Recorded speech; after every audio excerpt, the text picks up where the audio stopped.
नमस्कार दोस्तों, स्वागत है आप सभी का अपने YouTube चैनल एग्जाम मस्ती पर। एक लंबे अंतराल के बाद एक बार फिर हम गणित की क्लास लेकर हाजिर हैं। आज हम पढ़ेंगे वर्गमूल पर इबारती प्रश्न। वर्गमूल पर आधारित प्रश्नों को आज हम लेकर आए हैं। बहुत ही बेहतर से समझने की कोशिश करेंगे। एक एक प्रश्न को बेसिक प्लस कॉन्सेप्ट दोनों तरह से हल करने की कोशिश करेंगे। चलिए, सबसे पहले वर्गमूल स्क्वायर रूट निकालने की जो शॉर्ट ट्रिक है, पहले से ही हमारे चैनल पर वीडियो पड़ा हुआ है, आप जाकर देख सकते हो। लिंक हम डिस्क्रिप्शन में दे देंगे। एक बार आप स्क्वायर रूट शॉर्ट ट्रिक से निकालना सीख लीजिए, उसके बाद ये क्वेश्चन आपको बहुत ही सरल लगेंगे, सेकेंडों में सॉल्व होंगे। चलिए, देर ना करते हुए बढ़ते हम प्रश्न नंबर पहले की तरफ। पहला प्रश्न है आपका, एक व्यक्ति अपने बाग में 5184 संतरों के पेड़ लगाता है। एक व्यक्ति अपने बाग में 5184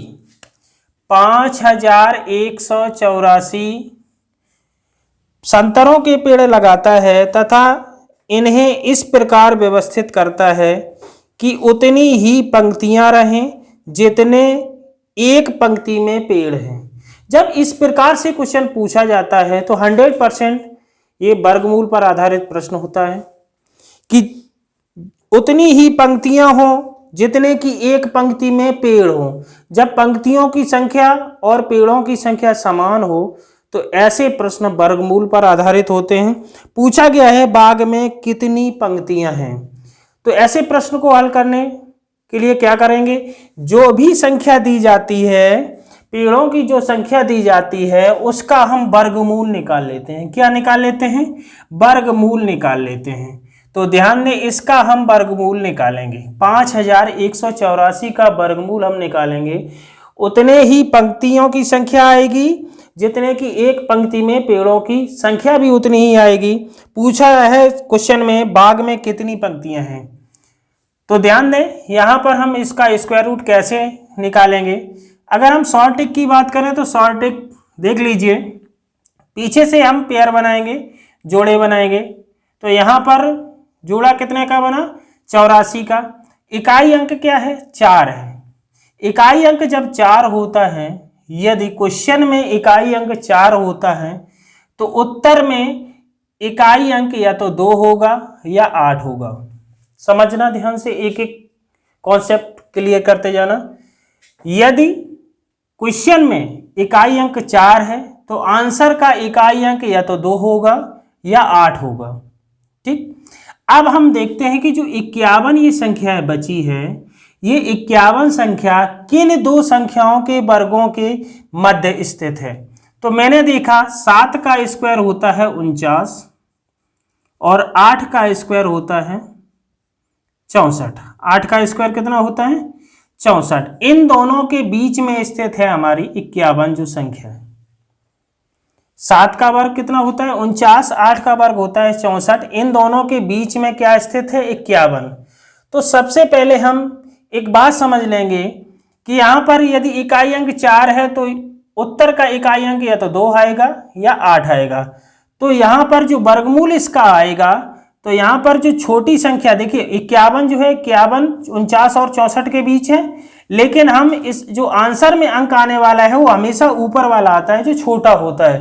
तो इस क्वेश्चन का आंसर या तो 72 आएगा, 7 इधर से लेंगे और 2 इधर से, 72 आएगा, या फिर 7 और 8 कितना आएगा? 78। अब दो आंसर हो सकते हैं, 72 या 78। अब देखेंगे कि यहां ये आंसर सही है या ये आंसर सही है। ये कहां से क्लियर होगा? तो आपको देखना होगा कि जो 51 संख्या है, 51 संख्या है, अगर ये देखा जाए कि यहां से चलना शुरू करे, या 49 के पास पहले पहुंचेगी या 64 के पास पहले पहुंचेगी। तो यहां देखेंगे अंतर 49 और 2 51, 2 का अंतर है, और यहां पर 2 से अधिक का अंतर है। मतलब जो 51 संख्या है 49 से ज्यादा पास में है। जिसके ज्यादा पास में हो वही आंसर होता है। यहां ऊपर वाले के अधिक पास में है तो ऊपर वाला आंसर इसका सही हो जाएगा। अगर इसके ज्यादा नजदीक होती है 51 संख्या तो नीचे वाला इसमें आंसर सही होता है। तो इस प्रश्न का आंसर कितना आएगा 72। 72 इस प्रश्न का आंसर आएगा। विकल्प नंबर आपका दूसरा सही हो जाएगा, विकल्प नंबर बी इस क्वेश्चन का सही हो जाएगा। पूछ रहा था पंक्तियों की संख्या कितनी है, तो पंक्तियों की संख्या कितनी हो जाएगी 72। आशा करते हैं ये प्रश्न समझ में आया होगा। चलिए बढ़ते हैं हम क्वेश्चन नंबर दूसरे की तरफ।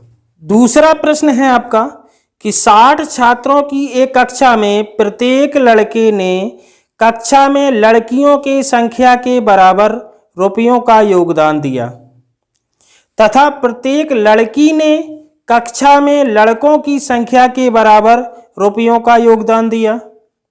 यदि कुल 1600 रुपये एकत्रित किए गए तो कक्षा में कितने लड़के हैं। प्रश्न को समझना, आगे हम बेसिक कॉन्सेप्ट समझते हैं इसका, फिर हम लॉजिक्स भी बताएंगे इस क्वेश्चन का। आगे हम बेसिक रूल इसका देख लेते हैं, बेसिक से देखते हैं इस क्वेश्चन को कि अगर हम लड़के मान लेते हैं, यदि x, ध्यान देना लड़के हैं और लड़कियां हैं, तो यहां पर अगर हम लड़कों को x मान लें, कुल मिला के छात्र हैं 60, तो लड़कियां कितनी हो जाएंगी 60 माइनस x। मान लीजिए यहाँ कुल लड़के 50 होते, अगर लड़के 10 हैं तो लड़कियां फिर 40 हो जाएंगी। मतलब अगर यहाँ कुल लड़के 50 हैं, यदि लड़के हम 10 मान लें तो लड़कियां कितनी हो जाएंगी 40, मतलब 50 में से 10 कम हो जाएंगे। इसी प्रकार से मैंने माना है कुल लड़के हैं 60, लड़के एंड लड़कियां दोनों 60 हैं, तो अगर लड़के मैंने x मान लिए तो लड़कियां 60 माइनस x हो गई। ठीक है, अब क्वेश्चन ये कह रहा है कि जो लड़कों ने जितना योगदान दिया है वो लड़कियों की संख्या के बराबर दिया है और लड़कियों ने लड़कों की संख्या के बराबर योगदान दिया है। कुल मिला के 1600 रुपये योगदान दिए हैं। जो एकत्रित किए गए हैं रुपए वो 1600 रुपये हैं। तो लड़कों ने योगदान दिया लड़कियों की संख्या के बराबर, तो x का गुणा हो जाएगा 60 माइनस x में, प्लस लड़कियों ने योगदान दिया कितने लड़कों के बराबर, तो इसमें गुणा x का हो जाएगा, बराबर टोटल कितना हुआ 1600, 1600। जरा ध्यान दें, यहां पर अगर हम मल्टीप्लाई करें तो x का 60 में करेंगे तो 60x, x का इसमें करेंगे तो माइनस एक्स स्क्वायर, इसका अगर करेंगे तो 60x, x का x में करेंगे तो माइनस एक्स स्क्वायर बराबर 1600। यहां पर हम देखते रहें, यहां पर मुझे मिल रहा है एक्स स्क्वायर और एक्स स्क्वायर ये माइनस के 2x स्क्वायर हो गए और 60 कितने हो गए 120x माइनस 2x स्क्वायर बराबर 1600। अगर 2 से डिवाइड हो रही हैं, सारी संख्या हो रही हैं, तो 2 से कर दीजिए, यहाँ 60 आ जाएगा और यहाँ 800 आ जाएगा। कुल मिला के 60x माइनस एक्स स्क्वायर बराबर 800। इन दोनों को उधर ले जाएं तो ये प्लस का हो जाएगा, ये माइनस का हो जाएगा, तो x square minus 60x plus 800 बराबर 0। इसके अगर हम गुणनखंड करें, 800 के ऐसे गुणनखंड करिए जो जोड़ने पर 60 मिल जाए। कितने मिल जाए 60। तो 800 के ऐसे दो गुणनखंड हो जाएंगे, एक तो 40 हो जाएगा, एक 20 हो जाएगा। 40 और 20 जोड़ने पर 60 हो रहे हैं और गुणा करने पर 800 हो रहे हैं। तो यहाँ पर गुणनखंड अगर इसके करें तो x square minus 40x minus 20x plus 800 बराबर 0। यहाँ से कॉमन अगर हम लेंगे तो x माइनस 40 माइनस इधर से 20 लेंगे तो यहाँ बचेगा x माइनस 40 बराबर 0। इधर से x माइनस 40 x माइनस 20 बराबर 0। तो यहाँ पर मुझे क्या मिला, x बराबर यहाँ से देखा तो 40 भी मिल रहा है और इधर से 20 भी मिल रहा है। अब यहाँ पर भी दो उत्तर मुझे मिल गए। ध्यान दें, यदि हम लड़कों की संख्या 40 मानते हैं, यदि लड़कों की संख्या 40 मानते हैं तो लड़कियों की कितनी आएगी, 60 में से 40 माइनस होंगे तो कितनी आएगी 20। यदि हम लड़कों की संख्या यहाँ से 20 मान लें तो लड़कियों की संख्या कितनी आएगी 40, क्योंकि टोटल 60 है। तो आपको विकल्प में ये देखना होगा, पूछ क्या रहा है क्वेश्चन में, कक्षा में कितने लड़के हैं। कक्षा में लड़के या तो 40 हो सकते हैं या 20 हो सकते हैं, लेकिन विकल्प जब देखा जाए तो 50 डाटा पर्याप्त नहीं है और 20 और 25, तो एक ऑप्शन इसमें से 20 मिल रहा है जो कि आपका सही उत्तर है। अगर 40 भी होता तो भी सही उत्तर होता। दोनों विकल्प एक साथ कभी नहीं दिए जाएंगे, एक ही उत्तर दिया जाएगा। ध्यान से समझना, ये आपका बेसिक कॉन्सेप्ट हुआ इस क्वेश्चन का। अब हम थोड़ा लॉजिक से देखते हैं इसी क्वेश्चन को कैसे सॉल्व करेंगे। क्वेश्चन ये कह रहा है कि लड़कियों ने जितना धन एकत्रित किया है वो लड़कों की संख्या के बराबर, और जो लड़कों ने एकत्रित किया है, प्रत्येक लड़के की बात हो रही है और प्रत्येक लड़की की बात हो रही है, तो यहां पर टोटल कितने हैं? 60। ये क्वेश्चन समझना ध्यान से, टोटल 60 है। अगर हम इस क्वेश्चन को विकल्प से हल करें, ध्यान दें, बॉयज और गर्ल्स, यहां पर पूछ रहा है बॉयज की संख्या, लड़कों की संख्या पूछ रहा है। यदि हम 50 लड़के लेते हैं तो लड़कियां कितनी बचेंगी? 10। अगर ये जो बॉयज हैं 10 मतलब 50 लड़के हैं, प्रत्येक लड़का 10 रुपए यदि इकट्ठा करेगा तो कितना हो जाएगा? 500। अगर 10 लड़कियां हैं, प्रत्येक लड़की 50 रुपए इकट्ठा करेगी तो 500 होगी। कुल मिला के कितना होगा? 1000। लेकिन कुल मिला के मेरा आंसर जो सवाल में क्वेश्चन में जो दे रहा है कि कुल मिला के 1600 रुपए इकट्ठा हुए, यहाँ तो 1000 हो रहे हैं, तो पहला विकल्प मेरा गलत हो जाएगा। दूसरे विकल्प में कह रहा है कि डाटा पर्याप्त नहीं है। तीसरा कह रहा है 20। यदि लड़के 20 हैं तो लड़कियां कितनी होंगी? 40 होंगी। ये कि 20 और 40 का गुणा, मतलब जो एक लड़का है वो 40 रुपए इकट्ठा करता है, तो 20 लड़के कितना करेंगे? 800। 20 गुणा 400। और लड़कियां 40 हैं, एक लड़की 20 रुपए इकट्ठा कर रही है, तो कितना हो जाएगा? 800। 800 कितने हो जाएंगे? 1600। यहां से मुझे मिल रहा है, क्वेश्चन भी कह रहा है मेरा कि 1600 रुपए इकट्ठे किए गए, तो इस विकल्प से मुझे 1600 प्राप्त हो रहे हैं, तो मतलब मेरा 20 विकल्प सही हो जाएगा इस क्वेश्चन का। इस तरीके से भी हम परीक्षा में सॉल्व कर सकते हैं। यदि आपकी कैलकुलेशन थोड़ी कमजोर है तो आप विकल्प से इस क्वेश्चन को बड़ी सरलता पूर्वक हल कर सकते हैं। चलिए, आपने बेहतर से समझा होगा। बढ़ते हैं हम क्वेश्चन नंबर तीसरे की तरफ। तीसरा क्वेश्चन है आपका, एक माली 17,956 पेड़ लगाना चाहता है तथा उन्हें इस तरह से लगाना चाहता है कि वहां उतनी ही पंक्तियां हों जितनी एक पंक्ति में पेड़ों की संख्या है। एक पंक्ति में पेड़ों की संख्या कितनी होगी? मैंने पहले क्वेश्चन में आपको बताया था, ऐसे जब प्रश्न पूछे जाते हैं तो 100% वर्गमूल पर आधारित प्रश्न होते हैं। तो जो भी संख्या दी जा रही है, तीसरा क्वेश्चन, संख्या दी जा रही है 17,956। इस संख्या का हम वर्गमूल निकालेंगे। तो वर्गमूल के लिए मैंने पहले ही बता दिया, अगर आपको पूरी स्टडी करनी है, पूरी जानकारी करनी है शॉर्ट ट्रिक से कैसे हम वर्गमूल निकालें, तो वीडियो की जो लिंक है मैंने डिस्क्रिप्शन में दे दी है, आप जाकर उस वीडियो को देख सकते हैं। चलिए, यहाँ पर मैंने देखा पीछे से पेयर बनाएंगे तो यहाँ पर मुझे इकाई अंक 6 मिला। तो यदि क्वेश्चन में इकाई अंक 6 है तो उत्तर में कितना आने वाला है?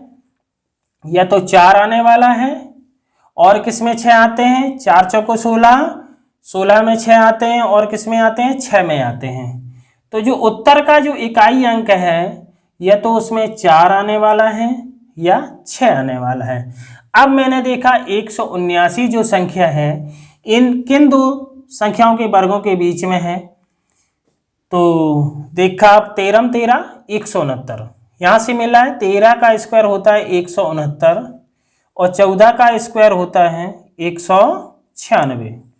13 13 169, 14 14 196, इनके बीच में क्या है? 179। समझने की कोशिश करना एक बार फिर, बहुत ही सरल कॉन्सेप्ट है। 179 इन दोनों के बीच में है। चलिए, अब आंसर क्या होगा? मैंने बताया था हमेशा ऊपर वाली लेनी है, तो यहाँ से 13 लेंगे, यहाँ से 4 लेंगे, यहाँ से 13 लेंगे, यहाँ से 6 लेंगे, या तो आंसर 134 होगा इस प्रश्न का, या तो आंसर 136 होगा। अब मुझे ये देखना है 179 और 69 और 179 और 196 अंतर किस में कम है, मतलब अगर 179 169 के पास जाना चाहता है या 196 के पास आना चाहता है तो दूरी कहाँ कम पड़ेगी, कम दूरी पड़ेगी, कहाँ पर पड़ेगी ये आपको देखना है। यहाँ पर देखेंगे 10 का अंतर है और यहाँ पर कितना अंतर है, 16 1 17 का अंतर है, शायद 17 का अंतर है। तो यहाँ पर कम अंतर कहाँ मिला, ऊपर वाले पर, तो ऊपर वाला मेरा आंसर सही हो जाएगा। इस प्रश्न का आंसर कितना होगा, 134। विकल्प नंबर आपका चौथा इसका सही हो जाएगा। विकल्प नंबर डी इस प्रश्न का सही हो जाएगा। मतलब कि एक पंक्ति में पेड़ों की संख्या कितनी होगी, 134। आशा करते हैं आपको बेहतर से समझ में आया होगा। अब हम आपको ऐसे प्रश्न दे रहे हैं जो कि आप सॉल्व करें, बड़ी आसानी से सॉल्व करें। आपको हम प्रति क्वेश्चन पर समय देंगे आपको सॉल्व करने के लिए। देखते हैं आप कितना क्वेश्चन हल कर लेते हो। चलिए हम बढ़ते हैं अगले क्वेश्चन पर। चौथा क्वेश्चन आपके लिए मैंने 4 क्वेश्चन दिए हैं आपको। चलिए पहला क्वेश्चन क्या कह रहा है कि 324 वस्तुओं को उतनी पंक्तियों में व्यवस्थित किया जाता है जितनी एक पंक्ति में वस्तुएं हैं। पंक्तियों की कुल संख्या ज्ञात कीजिए। मैंने बताया आपको ऐसे प्रश्न वर्गमूल आधारित होते हैं, वर्गमूल पर आधारित होते हैं। तो हम जो 324 संख्या दी जा रही है इसका हम क्या निकालेंगे, वर्गमूल निकालेंगे। जितना भी वर्गमूल आएगा वही इस क्वेश्चन का आंसर होगा। यहाँ पर मैंने देखा यह तो आपको देखिए वर्गमूल पर आधारित प्रश्न जो होते हैं उसमें आपको 1 से लेकर 25 तक, कम से कम 1 से लेकर 25 तक की संख्याओं का वर्ग अवश्य याद होना चाहिए। यदि याद नहीं है तो हम कैसे सॉल्व करेंगे। यहाँ पर 4 है तो यदि क्वेश्चन में इकाई अंक 4 है तो आंसर में जो इकाई अंक आएगा या तो 2 आएगा या 8 आएगा। अब 3 मैंने देखा किन दो संख्याओं के वर्गों के बीच में है, तो मैंने देखा 1 का वर्ग कितना होता है, 1 होता है। 2 का वर्ग कितना होता है, 4। इनके बीच में क्या है, 3। अब हम देखेंगे 1 2 3, यहाँ पर 2 का अंतर है, यहाँ पर 1 का अंतर है। इसमें आंसर कितना होगा, इधर से हम ऊपर वाला हमेशा छोटा वाला लेंगे, या तो 12 होगा या 18 होगा। अभी ये किसके पास में ज़्यादा पहुँच रहा है, जल्दी पहुँच रहा है, ये इधर 4 के पास, मतलब नीचे वाले के, तो नीचे वाला आंसर सही हो जाएगा। तो इस प्रश्न का आंसर आपका कितना आएगा, 18 आएगा। इस प्रश्न का आंसर 18 आएगा। चलिए दूसरे क्वेश्चन को सॉल्व करिए जल्दी। दूसरे क्वेश्चन को सॉल्व करिए, दूसरे क्वेश्चन को फास्ट कैलकुलेशन। दूसरे क्वेश्चन का आंसर कितना आएगा, जल्दी हमें कमेंट करके बताइए। दूसरा क्वेश्चन कह रहा है 484 नींबुओं को ठोस वर्ग के रूप में रखा गया है। किसी एक ओर से कितने नींबू दिखाई पड़ेंगे। 484 किसका वर्ग होता है, 484। नहीं निकालना जानते हो देख लीजिए, 4। यदि क्वेश्चन का इकाई अंक 4 है तो आंसर में इकाई अंक या तो 2 आएगा या फिर 8 आएगा। तो यहाँ 4 किसके बीच में होता है, 1 का स्क्वायर, 1 2 का स्क्वायर 4। यहाँ पर आंसर कितना आएगा, 4। यहाँ पर सीधा सीधा 4 मिल रहा है, आंसर कितना आएगा,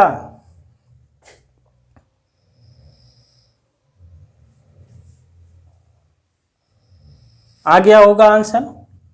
यहाँ पर आंसर कितना आएगा, 22, क्योंकि 22 का स्क्वायर होता है 4, इधर से 2 और इधर से 2, कितना आंसर आएगा, 22। इस प्रश्न का आपका आंसर आएगा 22। तीसरे क्वेश्चन को सॉल्व करिए। एक विज्ञापन कंपनी किसी मोहल्ले के प्रत्येक मकान में उतने उत्पाद पेश करती है जितने उस मोहल्ले में मकान है, फिर भी उसके पास 5 उत्पाद बच जाते हैं। यदि मोहल्ले में कुल 25 मकान हैं तो उसके पास कुल उत्पाद कितने थे। क्वेश्चन को सॉल्व करिए जल्दी।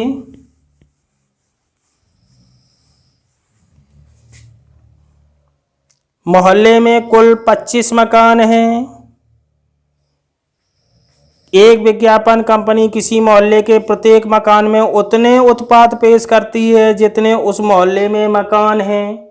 उत्पाद मकान, फिर भी उसके पास 5 उत्पाद बच जाते हैं। मोहल्ले में 25 मकान हैं, 25 यदि मकान हैं, प्रत्येक मकान को 25-25 देगा तो कितने हो जाएंगे? 625। इसका स्क्वायर कितना होगा? 25 का स्क्वायर कितना होता है? 625। बचे उसके पास कितने? 5। कितने बच गए थे? 5। तो टोटल कितने हो जाएंगे? 630। टोटल कितने हो जाएंगे? 630। तो इस प्रश्न का आंसर कितना आएगा? 630। चलिए चौथे क्वेश्चन को देखें। चौथा क्वेश्चन, एक सेनानायक अपने सैनिकों से उतनी पंक्तियां बनाता है जितने प्रति पंक्ति सैनिक हों।